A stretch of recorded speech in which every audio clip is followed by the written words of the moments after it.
There was a time when anyone would tremble upon hearing the name John D. Rockefeller. Not only was he the world's first billionaire, he's one of the richest people in history. His empire, Standard Oil, became the most dominant monopoly in the world by brutally crushing competitors, taking control of multiple industries, bribing the government into submission, and treating business as if it was war. Because of his ruthless business practices and secretive deals, Rockefeller made many enemies. His career is filled with bitter rivalries like with Andrew Carnegie, and even ferocious battles against US presidents. But before he was the titan of the oil industry, Rockefeller was at the very bottom of society. His story is one of only a handful of cases where someone manages to rise from the depth of poverty to the absolute peak of wealth and power. Rockefeller's story is at times inspiring, and at times chilling.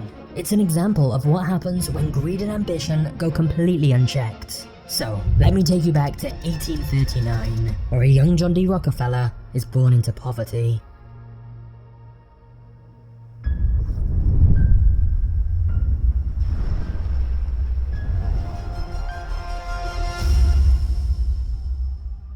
In 1839, John D. Rockefeller was the first child born into a family of peasant farmers with no cash to spare. John's father, who was known as Devil Bill, and the reason for that was because Bill lived a secret double life as a con artist. Whenever he disappeared, Bill changed his name from William Rockefeller to Dr. William Livingston, and traveled from town to town selling useless herbal remedies and potions to the sick and desperate.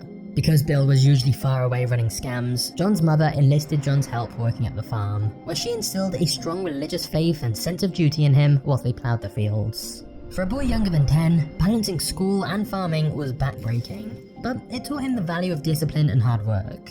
John was proud to be helping his family out. In fact, he even started coming up with other ways to make money. For example, John once followed a wild turkey into the woods, stole its eggs, and raised the hatchlings. When they matured into turkeys, John sold some of them for a tidy profit and kept the rest so he could get more eggs and repeat the process. Despite his young age, John was now pitching in a few dollars every week and was making a serious impact on the family's finances. And John took on more responsibility as the unofficial head of the household. All whilst going to school, he kept finding ways to make money, manage the family's finances, and he even started giving out very small loans. But now that John was 16 and nearly done with school, John wanted to go to college. But by this point, he had 4 siblings and a 5th on the way. And this meant college was out of the question. John had to get to work immediately. And so, just 2 months before his graduation, John dropped out of school and began looking for a job in Cleveland. He was after something big, so he made a list of all the biggest railroads, banks, and wholesale merchants in the city. However, every time John showed up to an interview, people laughed in his face when they found out he was only 16 years old. John faced rejection after rejection, but no amount of humiliation was going to stop him, and after 6 long weeks, he got an interview at a small firm that needed help with bookkeeping. Even though it was not a massive operation, John's first job taught him how to deal with suppliers, pay bills, and see the inner workings of a real business for the first time. One day, his boss came in with a check for $4,000 and put it inside a safe. John knew the safe's combination, so when his boss was gone, he opened it up just so he could hold the note in his hands, hypnotized by how much it represented. John dreamed of someday making as much money as his bosses, and so every morning before heading off to work, he began repeating to himself, "I am bound to be rich." On the last day of 1855, John's bosses gave him his payment. $50, which meant he'd only earned a little over 50 cents a day. It wasn't much, but since he'd done such a good job, his bosses raised his salary to $300 per year. The raise gave John something he deeply wanted: independence from his father. Now, with his mother's help, he could finally give his family the stable life they yearned for. And from early on in his career, John personally gave around 10% of his salary to various charitable causes. But after 2 years of diligent work, a recession slowed the business down, and one of the founders quit the firm. All of his responsibilities fell onto John, who became the company's lead accountant. However, John knew the economic downturn had caused a sharp decline in the firm's revenues, and he suspected that soon, the firm may have to close down completely. And yet, John wasn't worried. His 2 years of experience in the job had given him a huge amount of confidence, and so John was already planning his biggest move yet. John D. Rockefeller was ready to start his own company.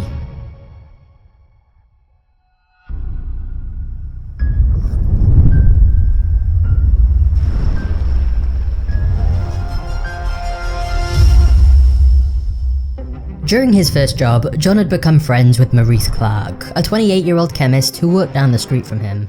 One day Maurice told him he was planning on starting a produce business, and suggested that they partner up together. After saving up a bit of money, they formed Clark and Rockefeller and got to work buying and reselling grain, fish, beans, meat, and other foods. It was tough at first. John and Maurice were often exhausted from looking for customers out on the road, but owning their own business gave them immense pride.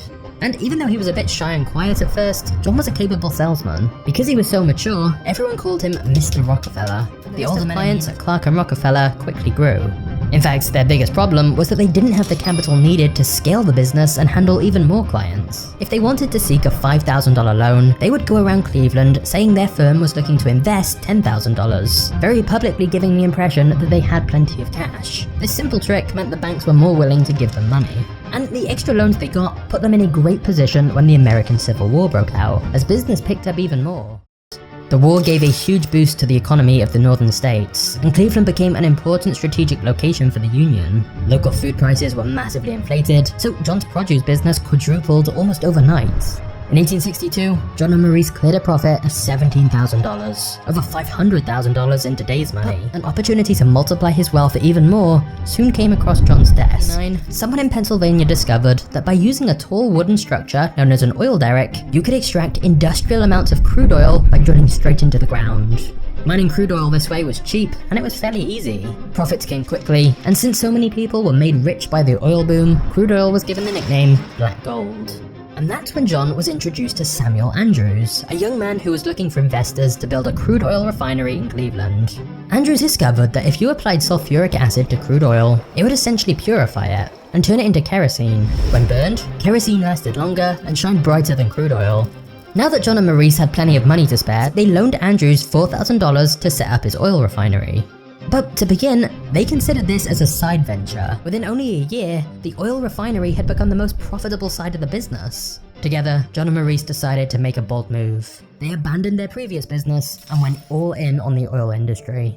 However, there were periods where oil was overabundant and prices would dip as low as 10 cents. But on the flip side, if it seemed like the oil was running out, then prices would suddenly rise all the way up to $14. To mitigate this effect slightly, John decided to stay out of mining oil and concentrate only on refining oil. The uncertainty was too much to handle for Maurice, and in 1865, he agreed to sell his share of the business to John.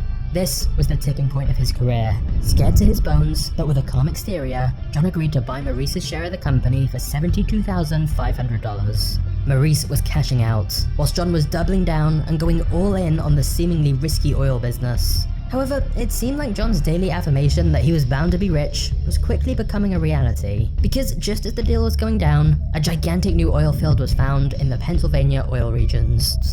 Of course, the market was still very competitive, so if John truly wanted to become as wealthy as he desired, he would have to brutally crush his competition.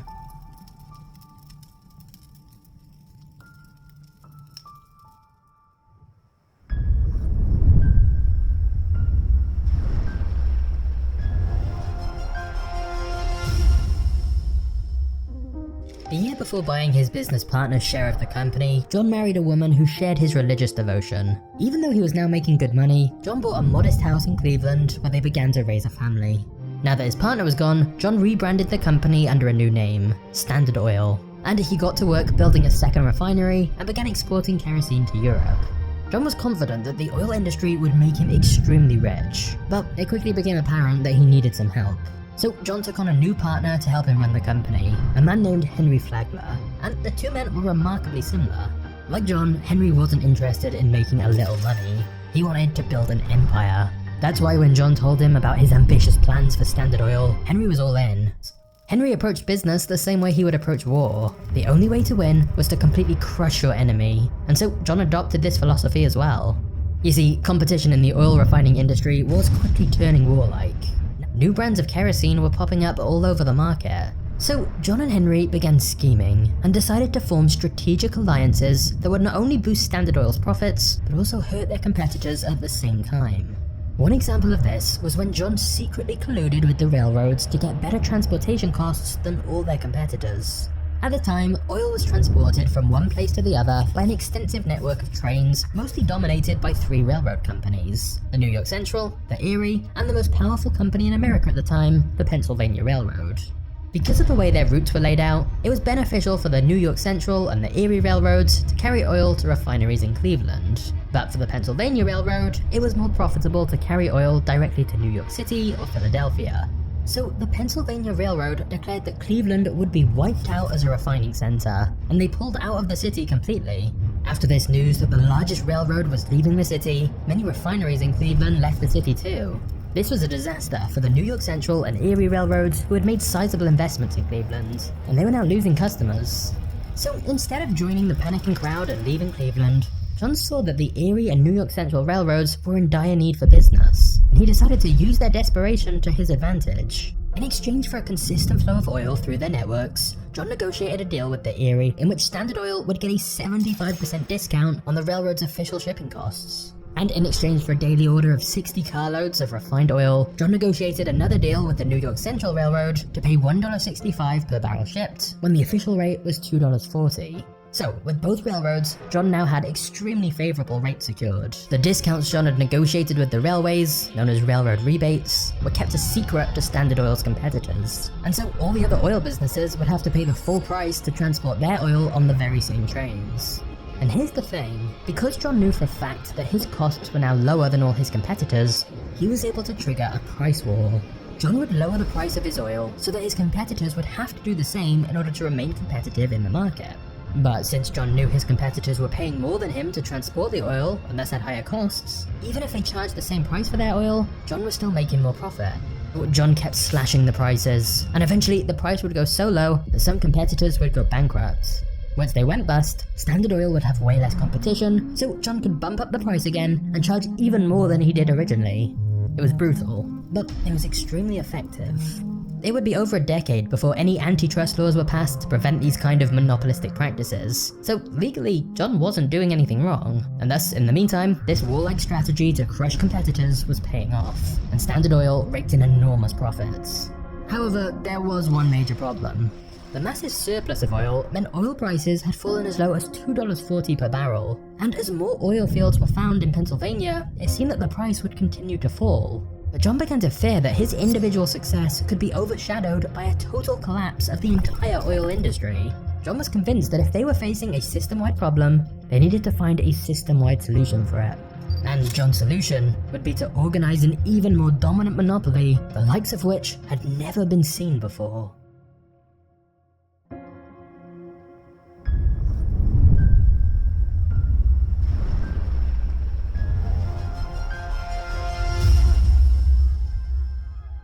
By 1872, John and Henry were ruthlessly expanding Standard Oil, but oil prices had dropped another 25%. They knew if they didn't do something soon, the entire industry could collapse, so John decided to collaborate with the president of the Pennsylvania Railroad, Tom Scott.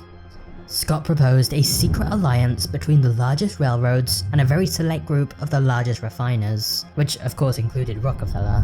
And thus, Standard Oil and the Pennsylvania, New York Central, and Erie Railroads all formed an alliance together under the inconspicuous name of the South Improvement Company, or SIC for short.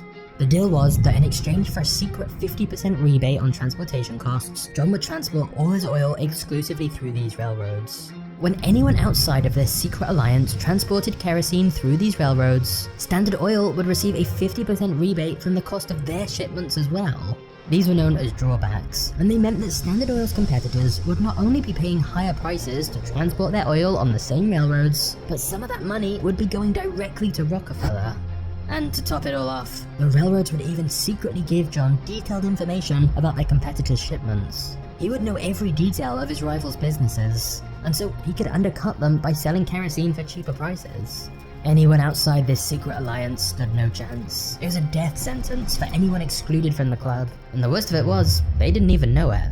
However, whilst many of Rockefeller's critics call this whole arrangement a shameless power grab, to John, he truly believed it was the best way to save the oil industry. Because as things stood with so many competitors, their product was getting closer and closer to being given away for free, as there was so much supply of oil readily available. Rumors of a railroad and refiner cartel soon began to spread. When people read in the newspapers that the rates for the three most important railroads in the country had doubled overnight, they knew exactly who to blame: Tom Scott of the Pennsylvania Railroad and John D. Rockefeller of Standard Oil. As rumors of the alliance continued to spread, thousands of people took to the streets to protest. Threatening Standard Oil and the Pennsylvania Railroad, protesters hijacked Standard shipments and spilled their oil, and they tore the Pennsylvania's train tracks from the ground.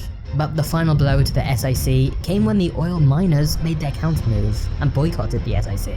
Without a supply of crude oil, John's refineries were useless. So 2 months after it was formed, the SIC had been disbanded. It was a humiliating event, but John wasn't fazed by it. He simply decided if he couldn't control the oil industry through shady backroom deals, then he would do it in public and conquer the industry by force. The SIC fiasco had actually caused one important change in the industry. Despite the very public fallout of the SIC alliance, there were still whispers of a secret railroad and refiner cartel. Even though there wasn't, the rumors spread everywhere. Oil refiners were scared that if Standard Oil still had a secret deal with the railroads, they would get crushed, and John decided to leverage this threat to his advantage. In a period of 6 weeks, now known as the Cleveland Massacre, John managed to intimidate 22 out of the 26 oil refining companies in Cleveland into selling out for fractions of what their businesses were actually worth. So even though the SIC hadn't gone ahead, the fear it had created pressured many refiners into panic selling their companies to John. Plus, since many other refiners were losing money anyway, John would show them his company's finances and to prove to them that he could outlast them all. And whenever anyone sold out, John gave them only 2 options. They could either sign a damning contract prohibiting them from ever joining the industry again, or they could join Standard Oil. Since most competitors chose to join Standard, John had the brightest minds in the industry working for him. All those entrepreneurs who'd been running their own companies were now brought under the Standard Oil umbrella into one giant company. Also, when the new refineries came under Standard's ownership, they outfitted them with the latest oil refining technology, which drastically cut costs. By mid-1873, John was in control of an empire with a growing number of highly efficient refineries that together could ship out over 1 million barrels of kerosene every year. He now had a monopoly over the Cleveland refineries. However, on September 18, 1873, a day historians call Black Thursday, a series of bank failures plunged the US economy into a national recession that lasted 6 years. For the first time, oil prices dropped not because there was too much supply, but instead because of a total lack of demand. Standard began operating only 2 of their 6 main refining plants in Cleveland. And a year after Black Thursday, a single oil barrel traded for as little as 48 cents. Less than the cost of an equal amount of water. But thanks to Standard Oil's careful management of finances, excellent credit with banks, and their modernized refineries, John was one of the only refiners in the country who was able to still clear a profit. And as always, John regarded every crisis as an opportunity. He smelled blood in the water. Now, John already dominated in Cleveland at this point, which was one of the main refining centers in the country, but he knew the bleak economic conditions were a nationwide problem. So John initiated a nationwide buyout campaign, and whenever anyone was reluctant to sell out, John would resort to indirect ways of pressuring them into submission. Since he had detailed records of all his competitors' shipments, he would wait for them to be on the verge of ruin, and then he would offer to save their business by buying them up for pennies. By the time the economy was starting to recover, Standard controlled over half of Pittsburgh's refining capacity, the largest refineries in Philadelphia, and they secured a dominant position in New York as well. To exert even more control over the industry, John built a network of pipelines which brought crude oil into their refineries and pumped out refined oil in large cities. With its pipelines covering the eastern seaboard of the United States like tentacles, Standard Oil earned its appropriate nickname, the Octopus. However, by now, too many people had been victims of Standard Oil's predatory business practices. The largest newspaper in America at the time even called the company the most cruel, impudent, pitiless and grasping monopoly that ever fastened upon a country. John's list of enemies was growing dangerously long.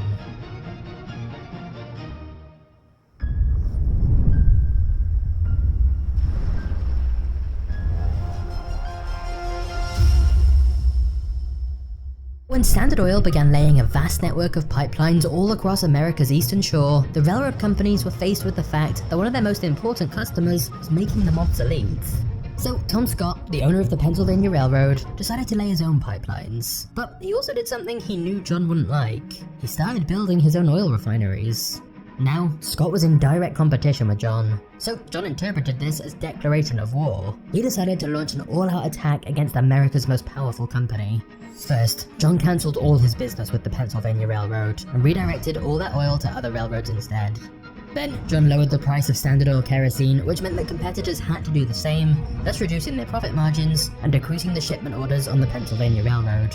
And finally, John convinced the New York Central and Erie railroads to lower their shipping fees drastically for everyone to make sure the Pennsylvania Railroad lost even more business. And these strategies most definitely worked. To compete with all this, the Pennsylvania Railroad literally had to pay refiners to transport oil for them. Scott also had to lay off hundreds of his employees and reduce the salaries of those who stayed by 20%. But John's attack didn't just affect the Pennsylvania Railroad. Another big railroad, the B&O, had to make similar layoffs and wage cuts. And thus, John's attack on the Pennsylvania Railroad inadvertently caused one of the most violent labor strikes in American history. Dozens of people died in the commotion, and in Pittsburgh alone, the Pennsylvania Railroad lost 500 freight cars, 120 locomotives, and 27 buildings after they were torched by protesters. Before long, the Pennsylvania Railroad, a Goliath once thought to be invincible, had lost the battle against Standard Oil, and Tom Scott was more than ready to surrender. But John had a better idea, and instead moved to coordinate a massive deal with the railroads. John agreed to help the Pennsylvania Railroad survive by guaranteeing 47% of Standard's traffic to them. The New York Central, the Erie, and the B&O got the rest of it. In exchange for the steady source of shipments, John demanded a very large secret rebate on the Pennsylvania's official rates, he demanded even more detailed information about their competitors' shipments, and he wanted 20 cents for every single barrel that passed through any of the railroads as well. A lot of this was similar to the secret alliance that had been proposed before, but this time John was the one who held the balance of power and could basically demand what he wanted. The railroads had little choice. And thus, the deal effectively made John one of the most powerful men in America. He essentially controlled the oil industry and had an all-seeing eye into every one of his competitors. Standard Oil was now in control of about 90% of the entire oil refining industry. However, as for John's rival, Tom Scott, even though John had technically now struck up a deal with his company, the Pennsylvania Railroad never regained its footing, and Scott personally never recovered from his humiliating defeats. Just a year later, Scott suffered from a stroke and died shortly after. What's interesting here is that many years earlier, Tom Scott had been the mentor to a young Andrew Carnegie, who was to the steel industry what John was to the oil industry. Carnegie blamed the death of his beloved mentor on John, and thus a rivalry was born between Carnegie and Rockefeller, the king of oil versus the king of steel. The rivalry between these two titans of industry would intensify as time went on. In the midst of all this, John was becoming quite a notorious public figure. The fight with the Pennsylvania Railroad, his rivalry with Carnegie, and his tremendous wealth and power had all taken John from a mysterious oil man in Cleveland, Ohio, to now one of the most controversial figures in American newspapers. And yet, for all his wealth, fame, and power, John didn't indulge in the extravagant lifestyle that many of his peers did. Silently managing his army of puppets from their new office in New York, John was enriched by his 90% dominance of the oil refining industry. Even though he had achieved total dominance, the state of the industry was changing, and fast. A few years earlier, Thomas Edison patented a light bulb that gave off a powerful white light for 100 hours, and he was pushing to light the country with electricity instead of oil. Then in 1885, a huge deposit of crude oil was found in northern Ohio. These two events meant many Standard Oil executives started to panic, fearing a massive oil surplus that would take the industry back to the days when oil was priced at 10 cents per barrel. But whilst his company was panicking, John was calm as ever. By now, he was a master at turning chaotic situations into opportunities, and this was exactly the crisis he'd been waiting for.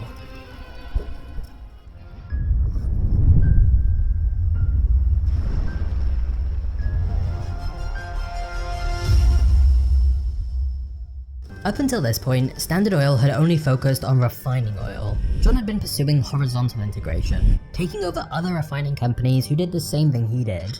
But John knew that the discovery of oil in Ohio would change the oil industry, and he wanted to ensure his company profited from Ohio's new oil fields. So this was just the excuse he needed to begin radical plans for vertical integration, where Standard Oil would now be involved in every step of the supply chain. John essentially wanted to cut out any middlemen and control the entire oil industry himself, from oil wells to refineries to transportation, storage, and distribution. And thus, John doubled down on every step of the business, turning Standard into its own supplier, transporter, producer, and retailer, whilst John figured out how to profit from Ohio's new oil fields. He began buying up land in the area, building hundreds of derricks to drill for oil, and laying new pipelines to transport it. However, it quickly became clear that Ohio's oil had one glaring problem. Even after it was refined, it had such a terrible smell that people called it skunk oil, and so nobody wanted to buy it, and it traded for as low as 15 cents per barrel. Almost everyone else gave up trying to sell the skunk oil immediately, But instead, John hired a team of chemists to study the skunk oil, and within a year, they'd found a way to remove the sulfur in the oil which had been causing the terrible smell. Standard was now the only company selling this new, cheaper form of oil, and this gave John a massive head start when a few years later, oil began breaking out in immense quantities in Oklahoma, Texas, Kansas, and California. It was now evident that America was sitting on an ocean of petroleum, and the company best poised to take complete advantage of it was Standard Oil. It was also around this time that automobiles were beginning to replace the horse and carriage, and luckily for John, the process of refining crude oil produces one key waste product, gasoline. With wealthy consumers being introduced to the automobile, Standard found a reason to transform a material they typically discarded into an immediate source of extra profits. This meant that even when the United States was thrust into another economic depression in 1893 and 600 banks had to close their doors, John was once again prospering amidst even the worst economic conditions. With John's fortune growing larger than ever, John took more of a backseat in day-to-day operations at Standard Oil and began to think more about investing elsewhere. But if you took a look at John's personal investments at the time, you'd find most of them were deep in the red. John knew if he wanted to keep the generational wealth he'd acquired up to this point, that he needed to get his investments in order. So he hired a Baptist minister called Frederick Gates to help him. Years later, when John was asked who was the greatest businessman he'd ever met, he pointed to Frederick. And there's no doubt Frederick helped grow John's fortune much larger with a series of strategic investments. It was also around this time that John's son, John Jr., graduated from university, and John thought it would be a good idea to have Jr. learn from Frederick. Frederick taught Jr. how to invest, how to negotiate, and before long, the two of them had turned John's laughable portfolio into a wealth multiplication machine. It was at this point that John told them to start making huge investments in other industries, like buying up railroad companies, which would come in handy later. But the most critical of these investments was a long strip of land in Minnesota, known as the Mesabi Mountain Range. In this territory was a 120-mile-long vein of the highest quality iron ore found to date, potentially the largest in North America. So when Andrew Carnegie, the Steel King, heard this news, he feared that John was planning to compete against him in the steel business. And in fact, John had been planning to do this for a long time. Up until now, Rockefeller and Carnegie's rivalry had really only been about who was wealthier, but now they were in an open battle in Carnegie's territory. John was no longer content dominating the oil industry, he was now coming after the steel industry.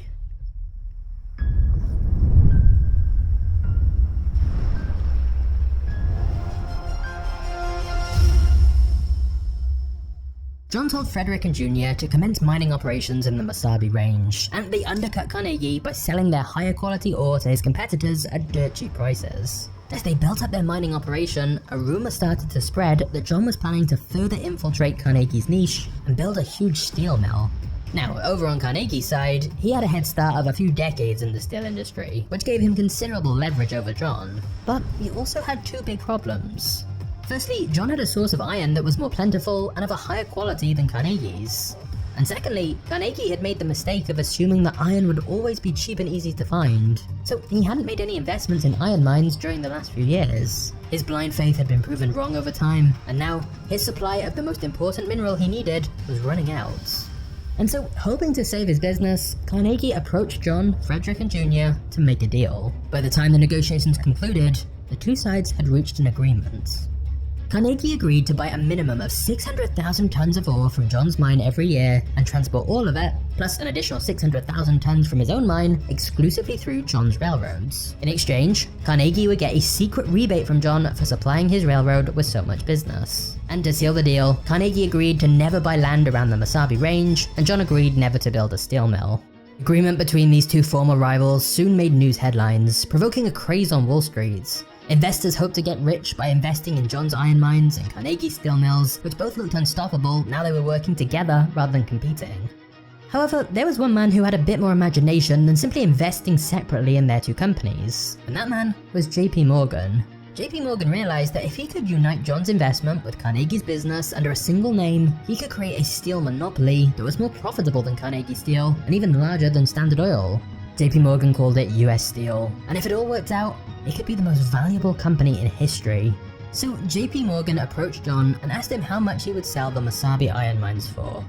But to his surprise, John said that Morgan should talk with his 27-year-old son, John Jr. But when JP Morgan met Jr. and bluntly asked him, "What's your price?" Jr. was not intimidated by Wall Street's wealthiest banker. He calmly responded, "Mr. Morgan, I think there must be some mistake. I did not come here to sell. I understood you wished to buy." Jr. insisted that JP Morgan had to set the price for the Mojave Territory, which meant Jr. had all the power in the negotiation. Morgan was so surprised that he had to step out of his office and rethink his strategy. Eventually, he made his offer. In exchange for total ownership of the Mojave mines and the existing mining operation in it, JP Morgan offered a grand total of $88.5 million in US steel stock, just over $3.1 billion today. Later on, Morgan bought Carnegie's entire steel business and incorporated it into US Steel, and it became the world's first billion-dollar corporation. But remember, John now owned a huge chunk of that company, and his US Steel stock soon appreciated to over $200 million. Plus, thanks to the automobile boom and the need for gasoline, Standard Oil was growing into an even more powerful monopoly than it had been before. With all of this combined, John's wealth continued to grow to unimaginable levels. It was now spread across multiple industries, and John was finally ready to step back from the business world completely.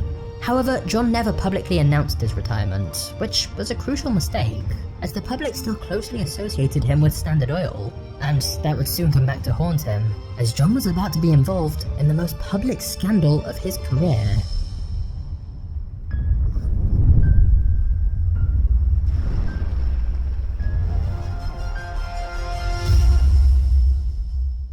Even though he was now retired, John still owned around 30% of Standard Oil stock.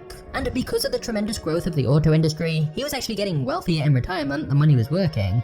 However, because of their brutal business practices, Standard now had such a negative public image that US President Theodore Roosevelt saw it as the perfect target to fight against in his rise to power. So Roosevelt detected that the public opinion of John and Standard Oil was quickly turning from a mere dislike to a passionate hatred. And that was largely thanks to a journalist called Ida Tarbell. You see, Tarbell's father was one of the oil refiners who were bankrupted by John's ruthless business tactics a long time ago. Now, Tarbell was publishing monthly articles that told an in-depth story about the company and the man who had bankrupted her father and made her childhood miserable. As you'd expect, she didn't have many nice things to say. Tarbell managed to break through John's wall of secrecy, and so the dark history of the once mysterious Standard Oil was now in full view, with John as its protagonist. His backroom deals with railroads, his intimidation tactics, the politicians they bribed, everything was fully revealed, and the American public devoured the story. John never responded to anything Tarbell wrote, and so his public image was contaminated as she publicly condemned him. And his silence only angered the public further. So in a few years, John went from one of the most private and mysterious members of the American elite to the national embodiment of corruption and greed. In his presidential campaign, Roosevelt promised to take down the monopolies, and thus when he won the re-election, it was time to make good on that promise and wage war on Rockefeller's empire. He launched a full-fledged investigation into Standard Oil, and now the anti-monopoly laws that corrupt politicians always ignored got used to their full potential. Roosevelt announced that the government would prosecute Standard with the full force of the United States government in a historic all-out attack. Standard was charged with monopolizing the oil industry, predatory pricing, negotiating railroad rebates, corporate espionage, and secret ownership of competitors. The federal government hit Standard with the largest lawsuit in history up to that point. There were over 1,000 exhibits, 444 testifying witnesses, and over 12,000 pages of damning evidence that Standard Oil was, indeed, a monopoly. The evidence that Standard Oil was a full-fledged monopoly came when Standard's profits were examined. Because they were in control of 87% of oil refining in America, 100% in some places, Standard was taking full advantage of their monopoly status and overpricing their kerosene in order to make outrageous profits. And apart from being confirmed as a monopoly, evidence proved that Standard had systematically bribed hundreds of politicians and knowingly broken multiple antitrust laws. On May 15, 1911, after being found guilty of the crimes they'd been accused of, it was ordered by the federal government to dissolve Standard Oil and reorganize its subsidiaries into separate, unaffiliated companies. After 41 years, John's empire had finally been dealt a fatal blow and was being split up. But what they didn't expect was that the dissolution of Standard Oil would be the most profitable event in John's career. You see, from the outside, it may have looked like Standard had been ruined by the dissolution, but actually, it was a pretty convenient time for the company to be broken up, as a lot of important changes were happening in the industry as a whole. As more oil fields were found in places like Texas and California, independent refiners were starting to find their footing in new markets faster than Standard could absorb them. The Middle East and Russia were now looking like their first worthy international competitors as well. And the year before the verdict, gasoline had surpassed kerosene sales, and so the entire focus of the industry was changing. And because John still owned around a quarter of Standard Oil, when it was broken up into 34 different companies, he got his share of stock in all of them. And after they were open to public trading, investors nearly tripled the value of his shares. So John became even richer. By the end of 1911, the same year that Standard Oil was dissolved, John was getting close to becoming the world's first billionaire. Andrew Carnegie was now left far behind in the fight for the title of world's richest man. But now that John had achieved such unimaginable wealth, just one question remained. What was he gonna do with all that money?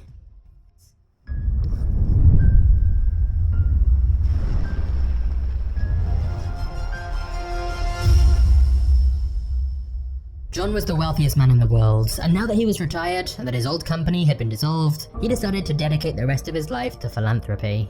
And even though he was over 70 years old at this point, John's sense of duty meant that he was as energetic about charity work as he was in business. Throughout his life, John told people that he was a soldier of God sent to earth and given money for the benefit of mankind. And John really did want to make an impact on the world.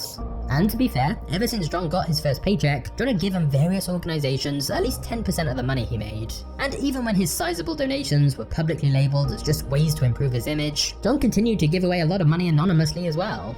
However, John wanted to make his philanthropy a well-oiled machine that continued his legacy. So in 1913, he started the Rockefeller Foundation with the two people who were previously responsible for managing his personal investments, Frederick Gates and his son John Jr.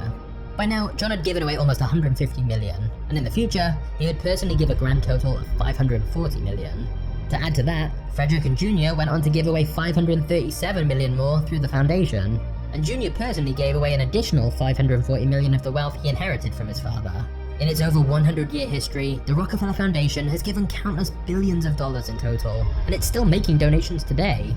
Calculating the total amount and adjusting it for inflation is complicated, but it's safe to say that the amount is well into the tens of billions. Rockefeller Foundation focused on two main issues in its inception: medicine and education, and it's undoubtedly made a meaningful contribution to society.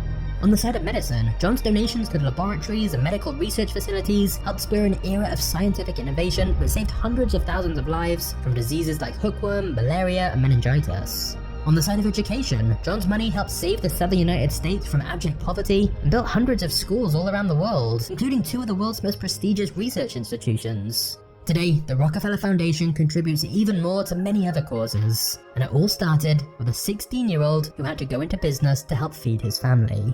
However, this of course all raises an interesting moral debate on what should we really think about Rockefeller.